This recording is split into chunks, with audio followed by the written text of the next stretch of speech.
आज जिस केस के बारे में हम आपको बताने जा रहे हैं वो एक साउथ कोरिया का बहुत बड़ा और कभी ना भूले जाने वाला केस है जिस पर बहुत सी मूवीज़ भी बनी हैं। इस केस का मेन कल्प्रिट रिसेंटली कुछ सालों पहले ही पकड़ा गया है। तो आइए जानते हैं इस केस के बारे में। सितंबर 1986 एक लेडी जो कि 71 ईयर्स की थी, उनकी डेड बॉडी मिलती है आसपास के लोगों को ही रोड के किनारे, जिनकी डेड बॉडी को देखकर लग रहा था कि शायद ये कोई एक्सीडेंट करके चला गया होगा। पुलिस आई तो पुलिस को भी ये एक हिट एंड रन केस ही लगा, पर जब डेड बॉडी की ऑटोप्सी कराई गई तो पुलिस को सेक्सुअल असॉल्ट हुए हैं उस लेडी पर ये पता चला और उसको गला दबाकर मारा गया है ये भी पुलिस को पता चला। तो जिसको पुलिस और लोग हिट एंड रन केस समझ रहे थे अभी तक, वो अब पता चलता है कि एक मर्डर केस है। होआसोंग एक ऐसी जगह भी है जहाँ ज़्यादातर आपको सिर्फ पहाड़, जंगल और चावल उगाने वाले खेत ही मिलेंगे। लोगों के घर भी दूर दूर जैसे मोस्टली गांव वाले जगहों पर होते हैं वैसे हैं। यहाँ कोई बड़ी बात नहीं होती थी कि औरतें अकेली क्यों घूम रही हैं, क्योंकि उन्हें खेतों में काम करके घर जाना ही पड़ता था, चाहे वो देर रात ही क्यों ना हो जाए।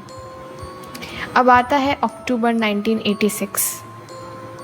पहले मर्डर के एक महीने बाद ही दूसरा मर्डर हो जाता है, एक लेडी का जो कि करीबन 25 साल की होगी, और इस बार भी उसकी बॉडी भी पिछली लेडी की जैसी ही थी। मतलब शरीर पर कपड़े नहीं थे और उसके ही कपड़ों से उसकी गला घोटा हुआ था। उसके शरीर पर कुछ धारदार चीज से निशाने भी किए गए थे। पर सबसे इम्पॉर्टेंट चीज़ ये थी कि पुलिस इन दो केसेस को आपस में कनेक्ट ही नहीं कर पा रही थी। इसकी एक वजह ये भी थी, उस टाइम इस केस पर और इससे पिछला जो केस था उस पर भी बहुत कम पुलिस फोर्स को लगाया गया था, क्योंकि ज़्यादातर पुलिस फोर्स उस समय साउथ कोरिया में हो रहे 1986 एशियन गेम्स की सिक्योरिटी में लगाई गई थी, सियोल के अंदर। तो उस टाइम ये बहुत मुश्किल था कि इस केस के लिए ज़्यादा इन्वेस्टिगेशन हो पाए। अब आता है नवंबर 1986। पहले मर्डर के 2 महीने बाद एक और विक्टिम को रात में अंधेरे में जब वो अपने घर लौट रही थी तो चाकू से डराकर उसे जंगल में ले जाकर उसको किलर बांध देता है और उसके बैग की तलाश करने लगता है, जो कि कहीं गिर गया था बीच में ही जब वो उसे ज़बरदस्ती जंगल में ले जा रहा था। पर जो विक्टिम थी वो इस बार अपने आप को वहाँ से बचाकर भाग आती है और पास में ही एक घर था वहाँ मदद मांगती है। अब जैसे ही घर के लोग उसे देखते हैं तो वो पहले तो शॉक हो जाते हैं, क्योंकि विक्टिम के शरीर हाफ नेकेड था, मतलब कि उसके शरीर पर कोई कपड़े नहीं थे, और वो फिर जल्दी से उसे रेस्क्यू करते हैं, बचाते हैं। अगले ही दिन विक्टिम पुलिस के पास जाती है और क्योंकि उसने किलर को काफ़ी हद तक देखा था तो उसका एक स्केच बनवाया जाता है और जगह जगह लगवाया जाता है। पर दिसंबर 1986, मतलब कि एक महीने बाद ही किलर एक और मर्डर करता है। मतलब कि पुलिस इतनी नाकाम हो चुकी थी कि किलर का स्केच बनवाने के बाद भी वो उसे नहीं पकड़ पा रही थी। बिल्कुल पहले मर्डर जैसा ही ये वाला मर्डर भी किया जाता है। 2 दिन बाद एक और मर्डर हो जाता है और सबका सेक्सुअल असॉल्ट किया गया था और साथ ही उन्हीं के कपड़ों से उन्हें बांध कर रखा गया था और साथ ही उनका गला भी उन्हीं के कपड़ों से दबा दिया गया था। जनवरी 1987 एक टीनेज लड़की जो कि शाम को देर से बस से घर आते टाइम ही मर्डर कर दी जाती है किलर के थ्रू, और वो भी पुराने मर्डर जैसा ही था। अब इतने सारे औरतों और बच्चियों के साथ इतना भयानक होते देख जो लोग पहले रोज़ाना की तरह रात को बातचीत करने के लिए या देरी तक काम करके घर लौटकर आया जाया करते थे, उनमें अब डर बैठने लगा था, क्योंकि पुलिस किलर को पकड़ नहीं पा रही थी और मर्डर्स और सेक्सुअल असॉल्ट्स होते ही जा रहे थे। साथ ही लोगों में ये बातें भी फैलने लगी थी कि किलर सिर्फ रात में जो औरतें लाल कलर के कपड़े पहन कर निकलती हैं उनको ही अपना निशाना बनाता है। जैसे ही ऐसे 5 केस हो जाते हैं, पुलिस ये पता करती है कि ये सब 2 किलोमीटर के रेडियस में ही हुए हैं। तो मतलब किलर अगला भी अपना शिकार इन्हीं 2 किलोमीटर के अंदर करेगा। और अब इतने केसेस के बाद पुलिस को ये भी पता चल जाता है कि ये एक सीरियल मर्डर केस है। और साथ ही अब बहुत सारे पुलिस फोर्स इकट्ठा कर ली जाती है इस मर्डर को इन्वेस्टिगेट करने के लिए। बहुत सारी फोरेंसिक रिपोर्ट्स करवाई जाती हैं और ये पता चलता है कि किलर का ब्लड ग्रुप बी है। तो पुलिस अब उस आदमी की तलाश करने लग जाती है जिसका ब्लड ग्रुप बी हो। कम से कम 21,000 लोगों को सस्पेक्ट बनाया जाता है इस केस में। 20 लाख की पुलिस फोर्स तैयार की जाती है। 180 हेयर सैंपल्स और 570 डीएनए सैंपल्स लिए जाते हैं। मौकाए वारदात से हर एक चीज़ जैसे फिंगरप्रिंट्स, हेयर, ब्लड, सलाइवा जब कलेक्ट करके पुलिस उसको सस्पेक्ट से मैच कराने की कोशिश में लग जाती है।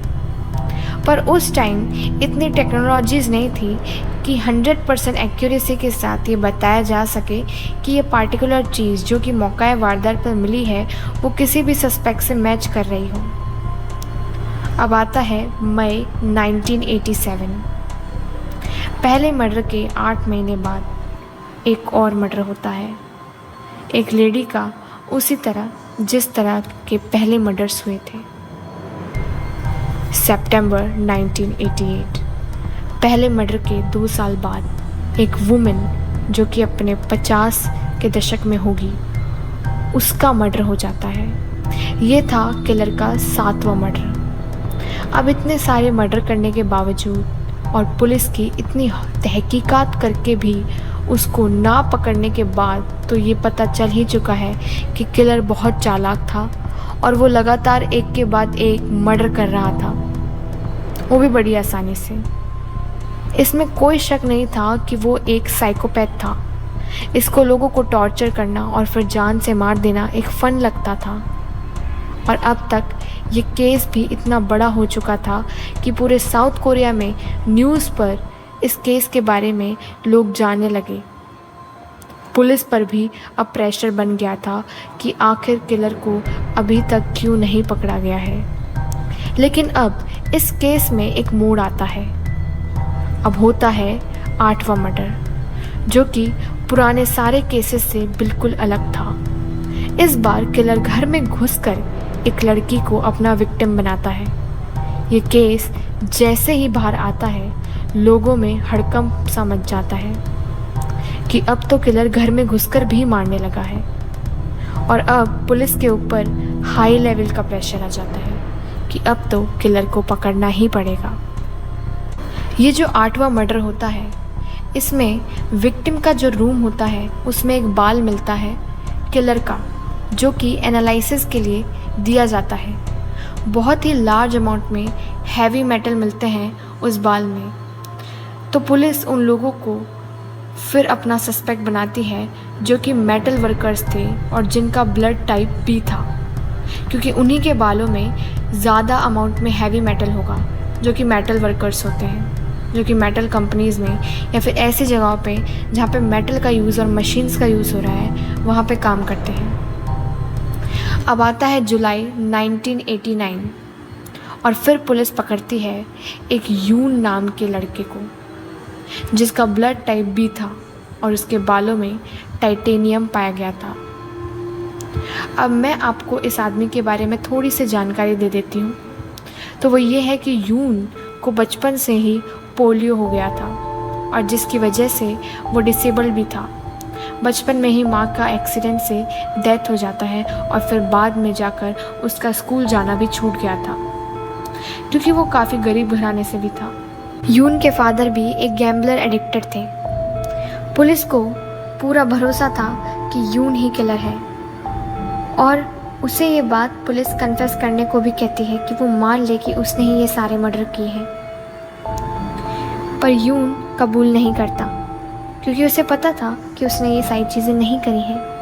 पर पुलिस के बहुत ज़्यादा टॉर्चर कर लेने के बाद यून पूरे मीडिया के सामने जब प्रेस कॉन्फ्रेंस कराई जाती है तो वो ये कबूल कर लेता है, वो ये मान लेता है कि उसने ही ये सारे मर्डर्स किए हैं। न्यूज़ में भी ये बात बताई जाती है कि यून ने ये सारे मर्डर्स औरतों से नफ़रत करने के चलते किए हैं क्योंकि उसे पोलियो था। अब सबसे बड़ी बात ये भी कि जो 8वां मर्डर था वो घर के अंदर किया गया और पुलिस के हिसाब से किलर ने दीवार कूदकर अंदर छलांग लगाई। पर यून डिसेबल्ड था तो वो ये कैसे कर सकता है? जब उसे क्राइम सीन पर ले जाया गया जाता है तो वो दीवार नहीं चढ़ पाता, पर पुलिस कहती है कि तुमने चढ़ी थी दीवार और तुम अभी झूठ बोल रहे हो।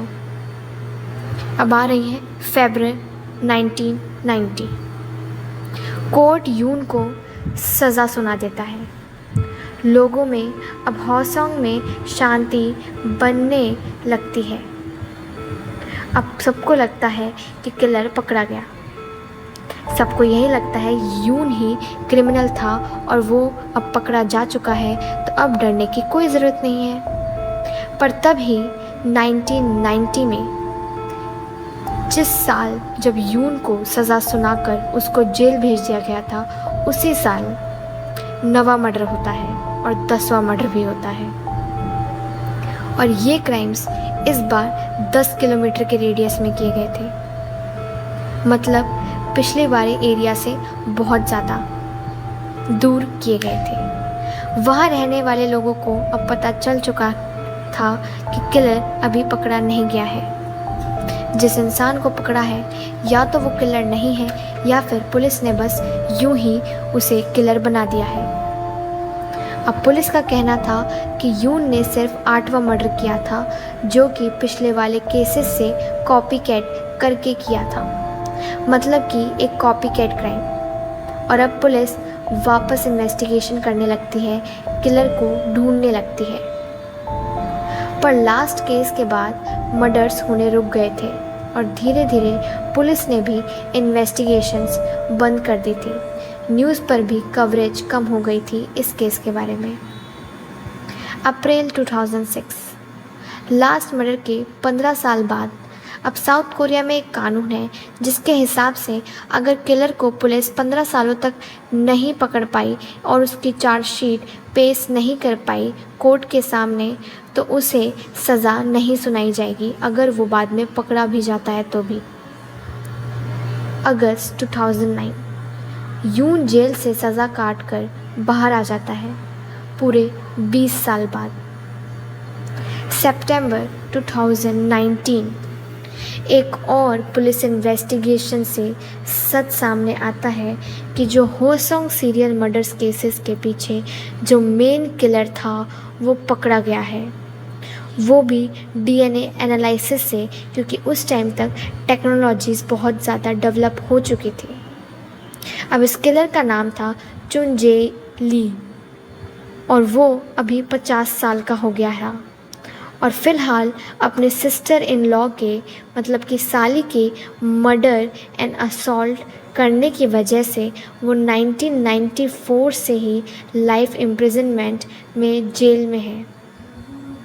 जैसे ही पुलिस पूछताछ के लिए ली के पास जाती है तो उसका जवाब कुछ यूँ होता है, now finally you have caught me, तो आखिर तुमने मुझे पकड़ ही लिया। वो सारे गुनाह कबूल कर लेता है और साथ ही जो 8वां मर्डर उसने किया था वो भी उसने किया है, वो कबूल कर लेता है। ये सारे कन्फेशंस उसके जैसे ही बाहर लोगों को और मीडिया को पता चलते हैं, सबको ये एहसास होता है कि जिस आदमी को कोर्ट ने 20 साल की सज़ा सुनाई थी 8वें मर्डर के केस में, वो एक बेगुनहगार था। मतलब यून एक इनोसेंट आदमी था और वो हमेशा ये कहता रहा कि वो इनोसेंट है, लेकिन पुलिस ने उसे टॉर्चर कर करके एक मुजरिम बना दिया जिसने कोई मर्डर नहीं किया। और अगर ली की बात करें तो वो एक बहुत ही ज़्यादा इन्फ्लुएंशियल फैमिली से था जो कि होसोंग में जहाँ मर्डर्स हो रहे थे वहीं रह रहा था। क्योंकि उसके पास बहुत सारी ज़मीन और पैसा था, इसलिए इन्वेस्टिगेटर्स ने भी ली पर कभी पूछताछ नहीं की और शक भी नहीं किया। और उसका ब्लड टाइप भी ओ था, मतलब कि शुरू से ही पुलिस की इन्वेस्टिगेशन खराब ही रही थी। वो ब्लड टाइप बी वाले को ढूंढ रहे थे, जबकि जो किलर था उसका ब्लड टाइप तो ओ निकला। ली ये एक्सेप्ट करता है कि उसने टोटल 14 कत्ल किए हैं और 30 बार अटेम्प्ट किया है रेप करने का। 2020 में यून को कोर्ट इनोसेंट साबित कर देता है और साथ ही उन पुलिस वालों को सज़ा सुनाता है जिन्होंने यून को फोर्स किया कि वो कन्फेस कर ले कि उसने ही मर्डर्स किए हैं। लेकिन ली को सज़ा नहीं होती उन मर्डर्स की जो उसने हुआसोंग में किए। इसके पीछे की ये वजह थी कि साउथ कोरिया में अगर पुलिस 15 साल के अंदर चार्जशीट नहीं पेश कर पाती तो 15 साल के बाद अगर क्रिमिनल मिल भी जाए तो भी सज़ा नहीं होती। पर वो ऑलरेडी जेल में सज़ा काट रहा था अपने सिस्टर इन लॉ का मर्डर करने के बाद। तो साउथ कोरिया में ये सबसे बड़ा केस रहा, क्योंकि इसमें एक बेगुनहगार को बेवजह जेल में रहना पड़ा और जब गुनहगार पकड़ा गया तो उसे उसके गुनाहों की सज़ा भी नहीं मिली। वो 32 साल तक पुलिस के द्वारा नहीं पकड़ा गया। इसमें एक पुलिस की बहुत बड़ी नाकामी भी लोगों के सामने आई।